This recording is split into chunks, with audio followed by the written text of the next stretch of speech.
স্বপ্ন সত্যি করতে কী দরকার? ডিগ্রি, টাকা, উচ্চ সম্পদ? উত্তরপ্রদেশের ছোট শহরের মেয়ে ন্যান্সি ত্যাগী প্রমাণ করেছেন যে শুধু প্রবল আবেগের জোরে বিশ্বের সবচেয়ে মর্যাদাপূর্ণ ফিল্ম ফেস্টিভ্যালে নিজেকে তুলে ধরা যায়। চলুন শুনি তার অনুপ্রেরণামূলক গল্প। এখন প্রশ্নটা হচ্ছে, ন্যান্সি ত্যাগী কে? ন্যান্সি ত্যাগী একটি সাধারণ মেয়ে যার বড় স্বপ্ন ছিল। ছোটবেলা থেকেই সে বিভিন্ন ডিজাইন দেখে মুগ্ধ হতো, কল্পনা করত একদিন সে নিজেই অসাধারণ সব পোশাক তৈরি করবে। উত্তরপ্রদেশের ছোট্ট শহরে সেই মেয়েটি তার স্বপ্নকে সেলাই করেই বাস্তবে রূপ দিয়েছে।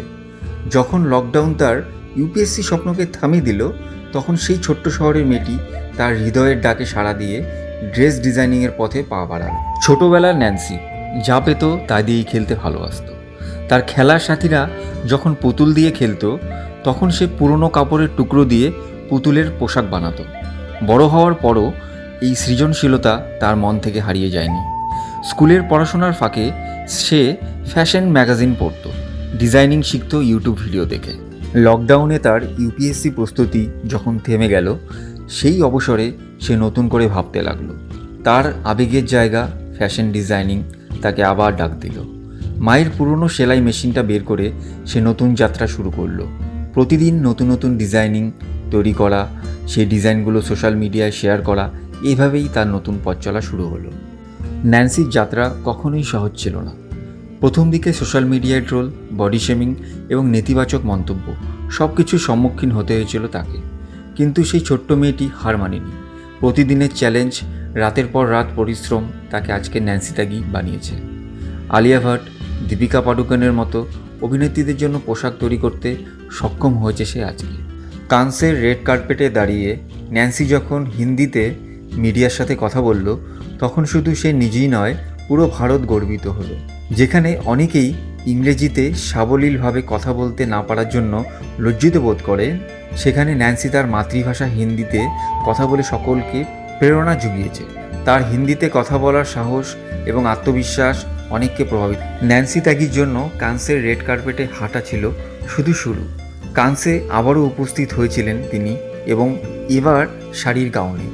এই পোশাকটিও ন্যান্সি নিজেই তৈরি করেছিলেন এবং এটিও স্ক্র্যাচ থেকে তৈরি করা হয়েছিল। সিকুইন করা শাড়ির গাউনের পোশাকটি একটি সুন্দর ব্যাকলেস ব্লাউজের সাথে ছিল, যা আবারও প্রমাণ করেছে তার অসাধারণ।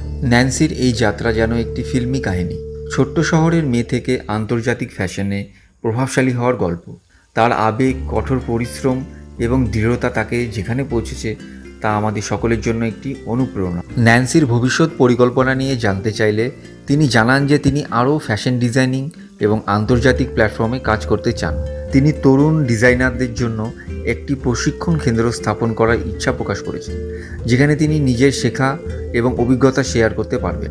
ন্যান্সি ত্যাগীর গল্প শুধুমাত্র একটি মেয়ের সফলতার গল্প নয়, এটি একটি অনুপ্রেরণা যে কীভাবে আবেগ এবং পরিশ্রম জীবনে বড় পরিবর্তন আনতে পারে। তার যাত্রা আমাদের শেখায় যে বড় স্বপ্ন দেখতে কখনো ভয় পাওয়া উচিত নয় এবং নিজের প্রতি বিশ্বাস রাখলে সব কিছুই সম্ভব। আশা করি এই গল্পটি আপনাদের প্রেরণা যোগাবে এবং আপনারা ন্যান্সি ত্যাগীর মতো নিজের স্বপ্ন পূরণের পথে এগিয়ে যাবেন। ধন্যবাদ সবাইকে ভিডিওটি দেখার জন্য। যদি ভালো লেগে থাকে তাহলে লাইক এবং সাবস্ক্রাইব করতে ভুলবেন না।